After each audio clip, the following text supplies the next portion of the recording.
नकोशी पत्नी भाग 4. अहंकाराचा वारा आणि मायेची पाखर. दृश्य 1. आदित्यची अस्वस्थता आणि अंतर्मनाचा संघर्ष.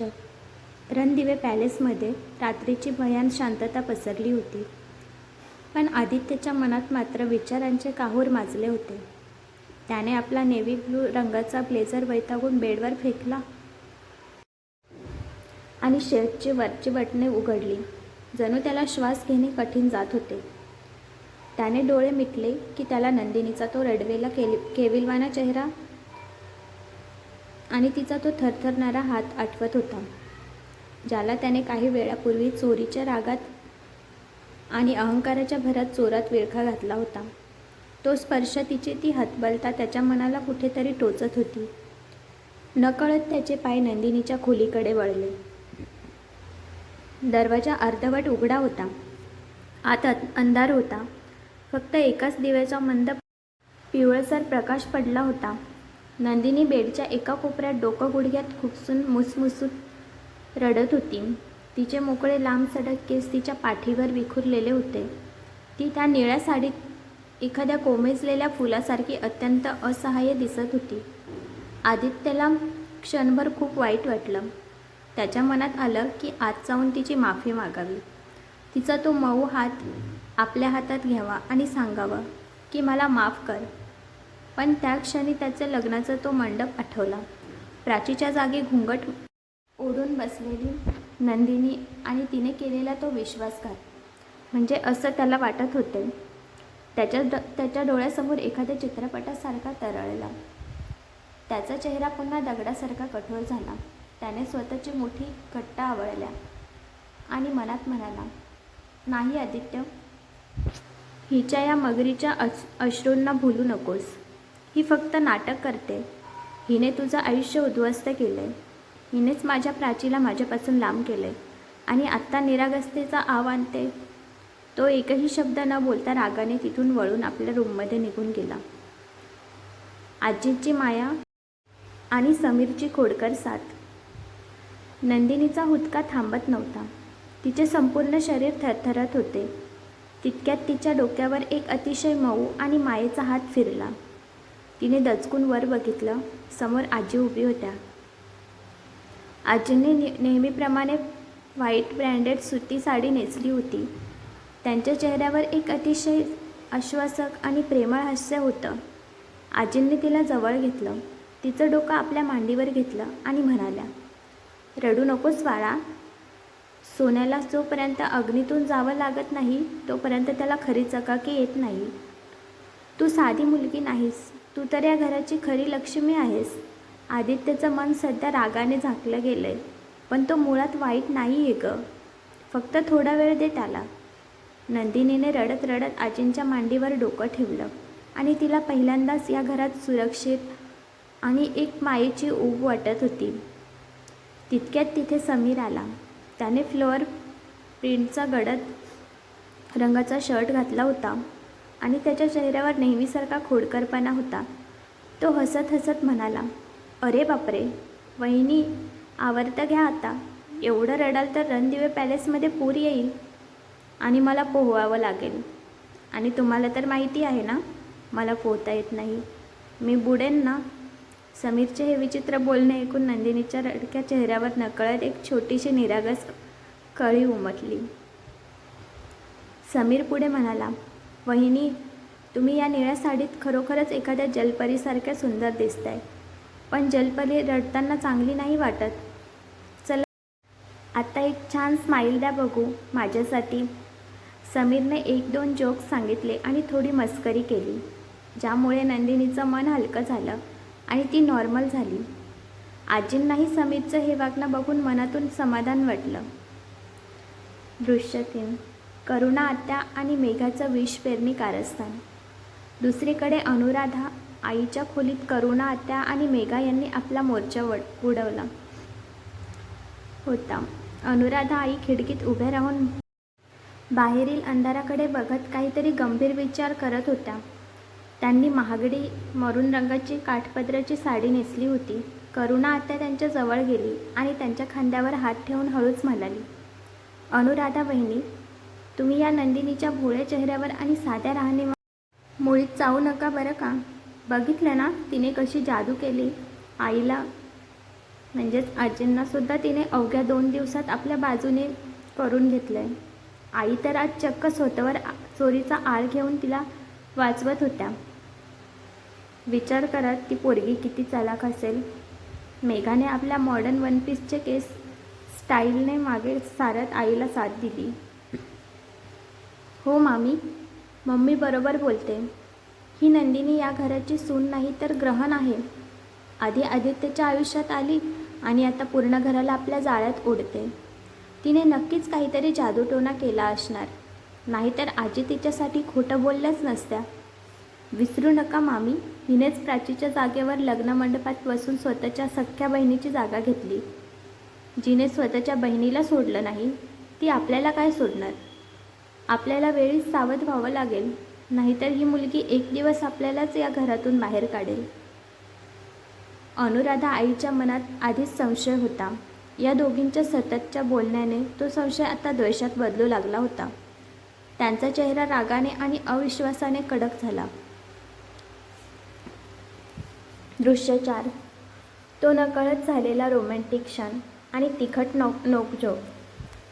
रात्री उशिरा जेव्हा सर्व घर झोपले होते तेव्हा नंदिनी किचनमध्ये पाणी पिण्यासाठी आली. त्याचवेळी आदित्यलाही तहान लागली होती आणि तो सुद्धा तिथे आला. किचनमध्ये अंधार होता आणि फक्त झिरोचा एक निळा दिवा चालू होता. नंदिनी पाणी पिऊन घाईत वळली आणि तिचा पाय ओल्या फरशीवरून घसरला.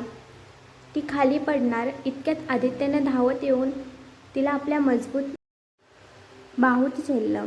नंदिनीने भीतीने डोळे घट्ट मिटले होते आणि तिने आदित्यच्या शर्टची कॉलर दोन्ही हातांनी घट्ट पकडली होती.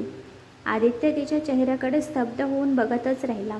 निळ्या साडीचा पदर तिच्या खांद्यावरून थोडा सरकला होता. तिच्या गळ्यातील मंगळसूत्र चंद्राच्या प्रकाशात लखलखत होते. तिच्या चेहऱ्यावरची ती निरागसता पाहून आदित्यला क्षणभर वाटलं की ही मुलगी कधीच कुणाचं वाईट करू शकत नाही. त्याच्या मनात एक अनामिक ओढ निर्माण झाली. तो तिच्या अजून जवळ जाणार तितक्यात नंदिनीने हळूच डोळे उघडले आणि आदित्यला इतक्या जवळ बघून ती दचकली. तिने स्वतःला तातडीने सावरलं आणि म्हणाली, सोडा मला. तुम्हाला तर माझ्या सावलीचाही तिरस्कार आहे ना, मग आता का धरलंय. आदित्यचा इगो पुन्हा एकदा जागा झाला. त्याने तिला झटकन सोडलं आणि शर्ट नीट करत कठोर आवाजात म्हणाला, तिरस्कार आहे म्हणूनच धरलं, कारण तू पडली असतीस तर पुन्हा माझ्याच नावाचं रडगाणं गात बसली असतीस आणि घर डोक्यावर घेतलं असतंस. आणि लक्षात ठेव, हे जे डोळ्यात पाणी आणून निरागसतेचं नाटक करतेस ना, ते माझ्यासमोर मुळीच चालणार नाही. मला अजूनही तो लग्न मंडपात आणि तुझी ती पद्धतशीर केलेली फसवणूक स्पष्ट आठवते. नंदिनीनेही यावेळी हार मानली नाही. तिने बाणेदारपणे उत्तर दिलं, फसवणूक मी नाही, माझ्या नशिबाने केली आदित्यची माझ्यासोबत. आणि जर तुम्हाला वाटत असेल की मी नाटक करते तर खुशाल समजा, पण एक लक्षात ठेवा, या घरात जरी मी नकोशी असले तरी तुमची पत्नी म्हणून मी माझा स्वाभिमान कधीच गहाण ठेवणार नाही. असं म्हणून ती ताठ मानेने तिथून निघून गेली. आदित्य तिथेच उभा राहिला. त्याच्या मनात तिची ती जिद्द आणि निरागसता याचं द्वंद्व सुरू होतं. कुलदेवतेची पूजा आणि नंदिनीचा अप्सरेसारखा अवतार. रणदिवे पॅलेसमध्ये आज वेगळंच उत्साह वातावरण होतं, कारण आजींनी आदित्य आणि नंदिनीसाठी विशेष कुलदेवतेची पूजा आयोजित केली होती. आदित्यला ही पूजा करायची मुळीच इच्छा नव्हती. त्याचा चेहरा सकाळीच कडक होता, पण बाबा सुरेशजी आणि आजींच्या शब्दापुढे तो काहीच बोलू शकला नाही.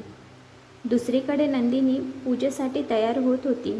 तिने आज भरजरी गडद हिरव्या रंगाची नऊवारी साडी नेसली होती, ज्यावर सोन्याचे नक्षीदार काठ होते. साडीच्या त्या हिरव्या रंगामुळे नंदिनीचा गोरापान रंग एखाद्या दुधासारखा चमकत होता. तिने आपले लांब सडक केस अंबाड्यात गुंफले होते आणि त्यावर माळलेला मोगऱ्याचा गजरा संपूर्ण खोलीत दरवळत होता. कानातले मोठे झुमके आणि नाकातली अस्सल मराठमोळी नथ तिच्या सौंदर्याला चार चांद लावत होती. आरशात स्वतःला बघताना तिच्या मनात धाकधूक होती. आदित्यजींनी मी आज आवडेल का, की आजही ते फक्त तिरस्काराची नजर टाकतील. आदित्यचा हँडसम लुक आणि तो मूक संवाद. आदित्यने आज सफेद रंगाचा मलमली सिल्कचा कुर्ता आणि पायजमा घातला होता, ज्यावर त्याने मरून रंगाचे नाजूक भरतकाम केलेले जॅकेट चढवले होते. तो खरोखरच एखाद्या राजासारखा हँडसम दिसत होता.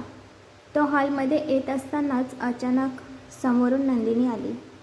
दोघेही एकमेकांसमोर थबकले. आदित्यच्या नजरा नंदिनीवर खिळल्या. तो जणू तिचं ते अलौकिक मराठमोळं सौंदर्य बघून पूर्णपणे भान विसरला होता. त्याला स्वतःच्या डोळ्यावर विश्वासच बसत नव्हता की ही तीच मुलगी आहे जिचा तो रात्रंदिवस तिरस्कार करतो.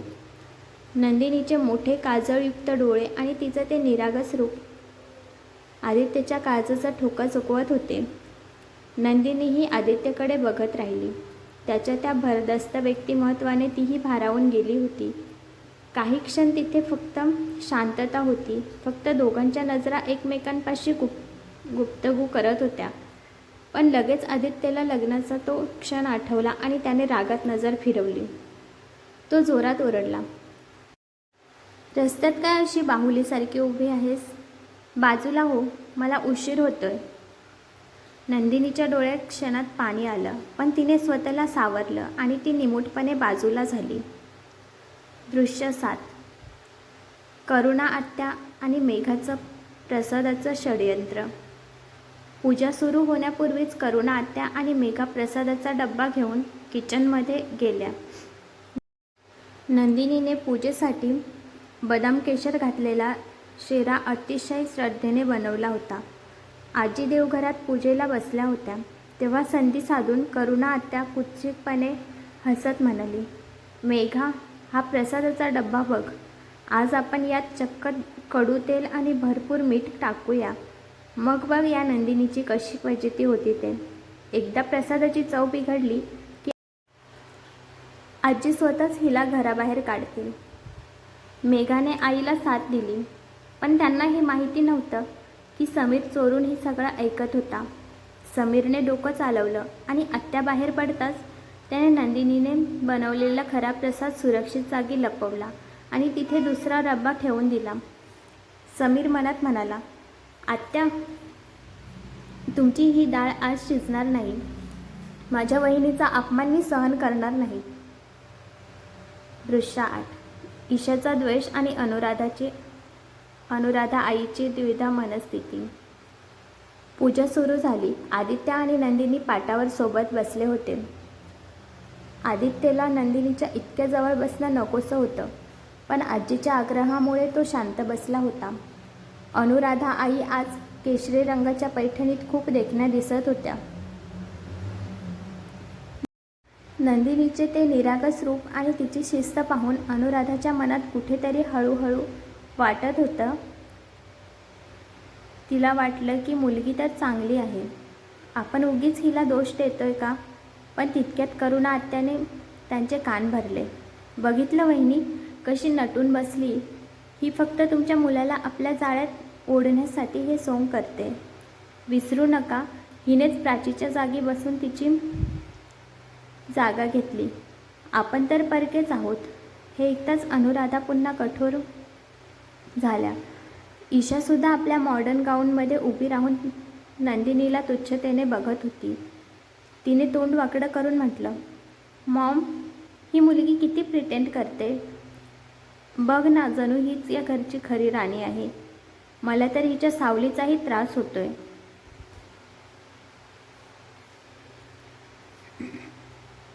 दृश्य 9. तो नकळत झालेला स्पर्श आणि नोकझोक. पूजेची विधी दरम्यान भटजींनी सांगितलं, यजमान, आपल्या पत्नीचा हात धरून या ताम्हाणात पाणी सोडा. आदित्य थबकला. त्याने नाईलाजाने नंदिनीचा नाजूक मऊ हात पकडला. तो स्पर्श होता दोघांच्या शरीरात जणू विजेचा करंट धावला. आदित्यने पाहिलं की नंदिनीचे हात थरथरत आहेत. त्याने नकळत तिची पकड घट्ट केली, जणू तो तिला न सांगता धीर देत होता. पूजा संपल्यावर सर्व पाहुणे गेले. आदित्य आपल्या खोलीत जायला निघाला असताना नंदिनीने त्याला अडवलं.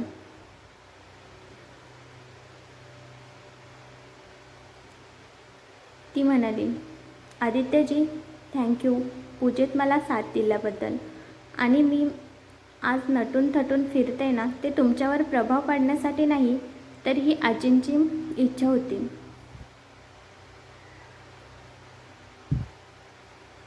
आदित्य पुन्हा कठोर झाला आणि म्हणाला, मनात काही जास्त स्वप्ने रंगवू नकोस. मी हे फक्त आजी आणि बाबांसाठी केलंय. आणि हे जे रूप तूच धारण केलंयस ना, ते माझ्यावर काही परिणाम करणार नाही. तू अजूनही माझ्यासाठी एक नकोशी पत्नीच आहेस. तुझा अहंकार तुझ्याकडेच ठेव. नंदिनीने हसून उत्तर दिले, अहंकार? जर तुम्हाला माझं रूप बघून त्रास होतोय, तर याचा अर्थ तुमचं माझ्याकडे लक्ष जात आहे. मान्य करा आदित्यजी की आजही तुम्ही पूजेत राहून माझ्याकडे बघत होतात. आदित्य चपापला, कारण तिचं बोलणं 100% खरं होतं. तो रागाने तिथून निघून गेला. पण त्याच्या मनात नंदिनीची प्रतिमा आता अधिक ठळक झाली होती. तर मित्र आणि मैत्रिणींनो, कसा वाटला आजचा भाग मला नक्की कमेंट्समध्ये सांगा. आणि माझ्या चॅनलला सबस्क्राईब करा, बेल आयकॉनवर क्लिक करा आणि नोटिफिकेशन ऑल करा, म्हणजे माझी ही कथा तुमच्यापर्यंत पोहोचण्यास